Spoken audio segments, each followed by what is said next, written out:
Hello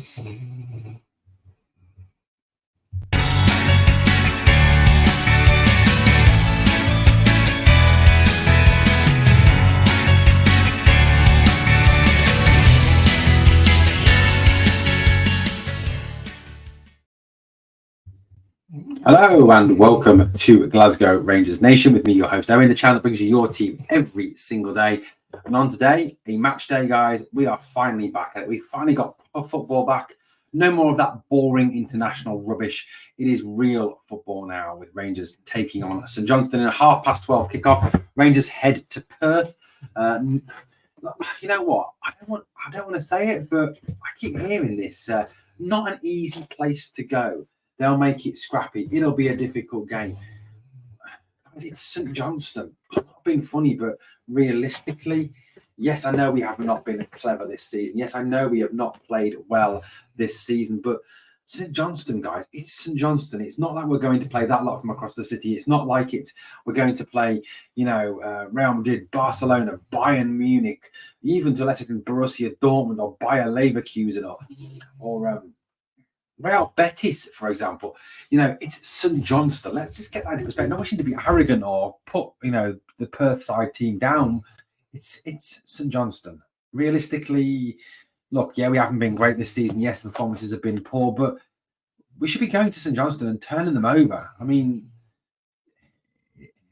it's St Johnstone. That's just, look, I despair when fans come out and they say, but it's St Johnstone. It's going to be a tough game. It's always a hard play. It's St Johnstone, guys. We're Rangers. We should be going there and smashing them. That's the way it works out. Now, yes, I know it might not be as easy given the fact we've been shocking this season and there's no formation, there's no style. You've got to hope over the international break Michael Beales managed to come up with one from somewhere. Not sure where, but, hopefully he has. Now, what a press conference he gave today. It was interesting, wasn't it? It was more combative than placative. It was more, a kind of response, wasn't it? And, he's kind of the overwhelming theme for me seemed to be him saying that he was not in any danger at all, and he didn't see why he should be in danger, which to me seems a very much a short-sighted comment by Michael. And one of the other quotes that really got me slightly, as a fan of this, as a fan who loves his team, was this comment that he made. I've not personally discussed that with them. The fans are frustrated and disappointed. If they think the players aren't, then that's foolish of them because the players also live, breathe it every day. And there's been some really honest words been said in-house that will remain between us as a group. But the talking needs to be done on the pitch now. Let's just unpick that comment for a little bit, shall we? That comment that Michael Beale made. Look, I agree that the players probably do understand, how angry the fans are and how frustrated the fans are. I'm sure they heard it at full time, and when they did that ill-conceived lap of shame at the end of the Ibrox game against Celtic, I'm sure they felt that contempt from the fans. Now, I get that, and I'm sure the players do live and breathe. I'm sure there has been some honest words said in-house, as there always is in most football clubs after a poor run of form or a poor start to the season. But, was there any need for him to say if they think the players aren't, then that's foolish of them? Is Michael Beale calling us foolish? Is he calling us silly? I don't think that's the best of comments. And I think it's yet again another example of, how Michael Beale as a manager does need media training. He does need to perhaps at times wind his neck in and not say, some of the things that he comes out and says, some of the things that he does come out and say are, let's say, slightly unfortunate. And he does need to think, like I said, that what he's going to say before he actually comes out and says it. Pretty poor, Michael. Not the best thing to say. Not especially as you've given us a pretty rotten start to the season, and the games have not been good, and there's been no clear style, no clear formation, and to be honest with you, your new signings haven't really bedded in, have they? And haven't really been used properly. So, you know what? Just zip it. I think it's probably the best piece of advice I can give Michael Beale at this stage. Tom Lawrence also talked about the pressure as well, didn't he? He said you need to thrive off all that pressure. He says, having been here for a year out, I've missed that so much. You can't find that anywhere else apart from getting on the pitch. So I can't wait to be getting back and doing it week in, week out. which obviously goes with what Michael Beale said yesterday, that Tom Lawrence now, post-international break, is here. He is ready to go and he is ready to play, which is which is good news, that he is back and he is ready, to actually take his place on the starting lineup again. It was interesting as well, wasn't it, that he talked about Kamar Roof being in a good place. That's good to hear, that the best striker in the club is ready to go. Now, obviously, bad news about our most talented player, Mr. Todd Cantwell. Michael Beale revealed in the press conference, didn't he, that Todd Cantwell is out due to an issue with his knee after that challenge towards the end of the Celtic game, which Chris Sutton insisted was a dive. Yes, Chris, it was such a bad dive that he is now out injured. Yet more proof that Chris Sutton knows jack all about football. So 3 to 4 weeks with no Todd Cantwell. Also out for another 3 to 4 weeks after what was described as a not serious injury that wouldn't take long to come back from is Kieran Dowell. I think, yet more proof that any comments that are made about the length of time players are out injured at Ibrox need to be taken with a massive pinch of salt. Going back to last season when it was talking about Tom Lawrence only been out for a short time, then missing the entire season. Certainly, you have to hope that doesn't apply to Todd and to Kieran, in particular Todd, obviously, who has been such a fantastic player for us since he joined from Norwich. So look, at the end of the day, it's disappointing. It's sad. It's not great that Todd and Kieran are missing, more so Todd than Kieran, because obviously Todd Cantwell has been a fundamental part of this team. So yeah, it's not great that he will be missing time, that he will not be available to be selected. So that's not great, is it? That's not brilliant. Michael Beale, also, he spoke in a very, very much a defensive, in your face kind of way in that press conference.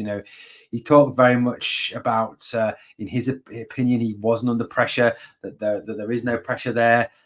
He did talk about the fact that Rangers do need to do their talking on the pitch, which, I 100% agree with. He has, I'm sure he heard the toxicity, the anger in our fans' voices after that Celtic game, which came up with that debacle in Eindhoven. It's an interesting one. He was asked, for example, did he ever consider calling time on his 10-month tender? He said, no, never. I care too much for the club. I know the work that's going on behind the scenes.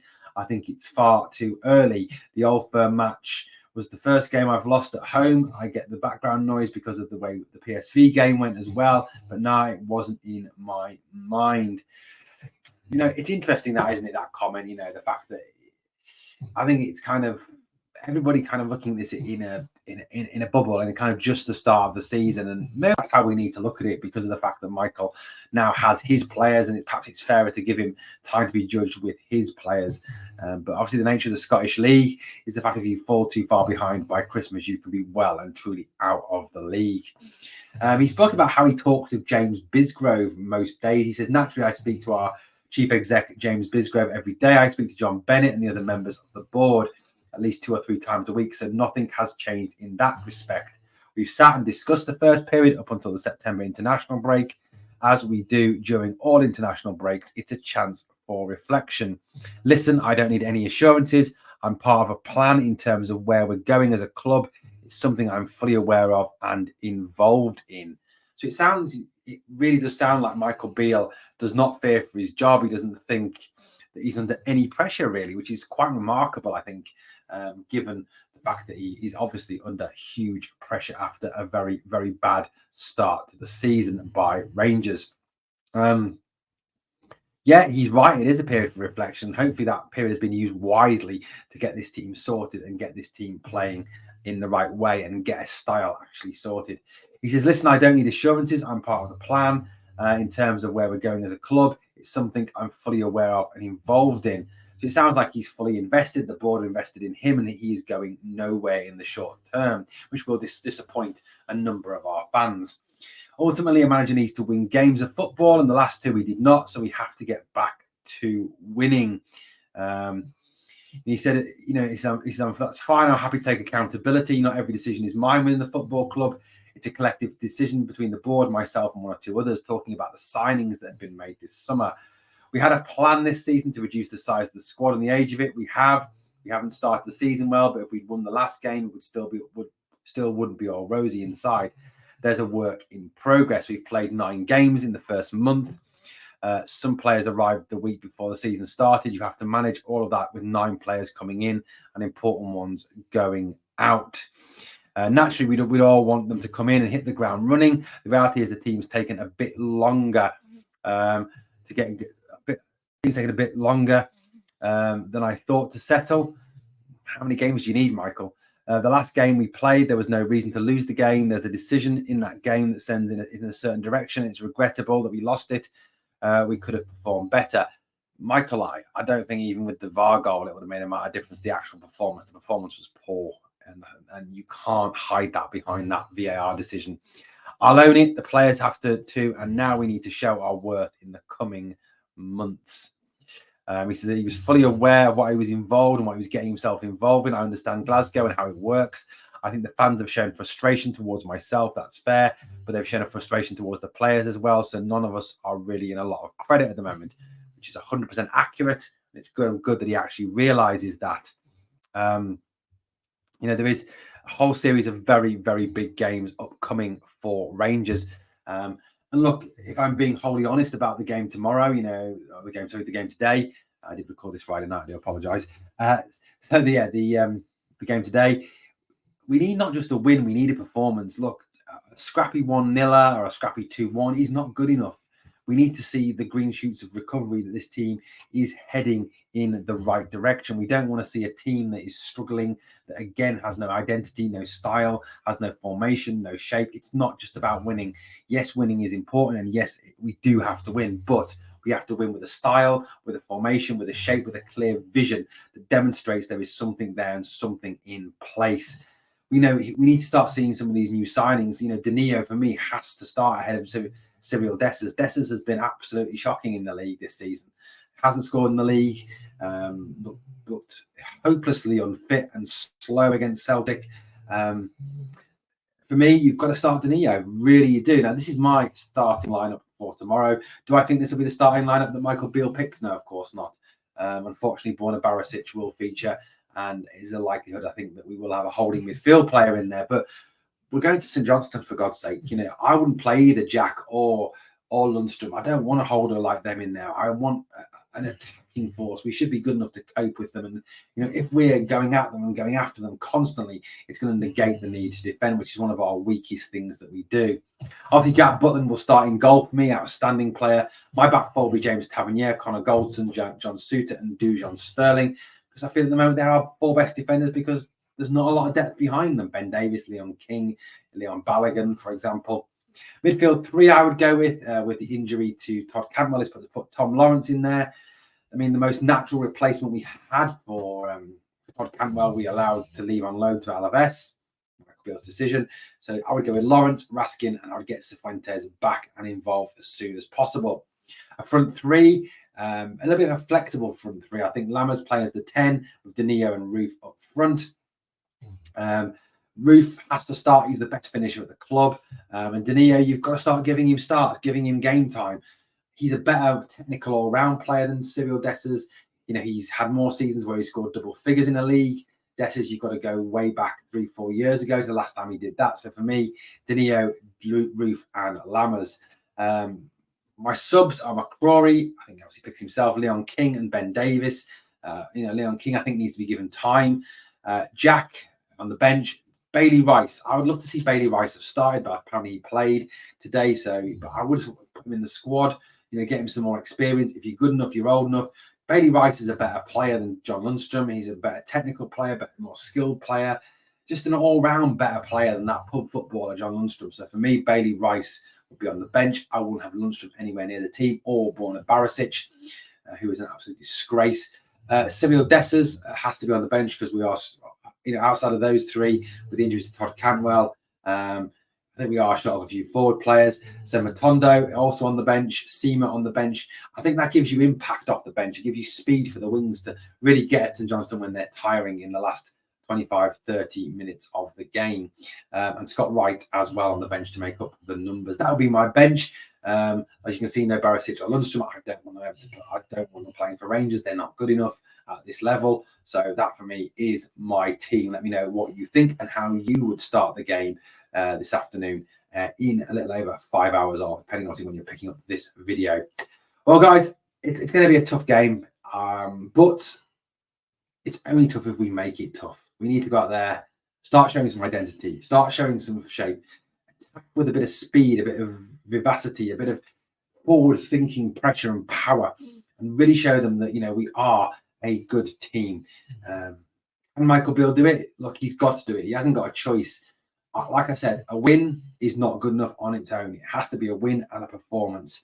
A scrappy 1-0 or a scrappy 2-1 is not acceptable. It has to be a good performance. I'm going to go for a 3-0 to Rangers with a few chances in there. Victory, being optimistic, of course, which you have to be. Like I said, as of 12:30 today, no matter what, we get behind the fan, we get behind the team, we get behind the manager, and we cheer them on until the next international break. We can take stock again. Well, thank you for watching Glasgow Rangers Nation. Please hit the sub, ring the notification bell, and as always, there's 2 things I need you to do for me: smash the like, and then we are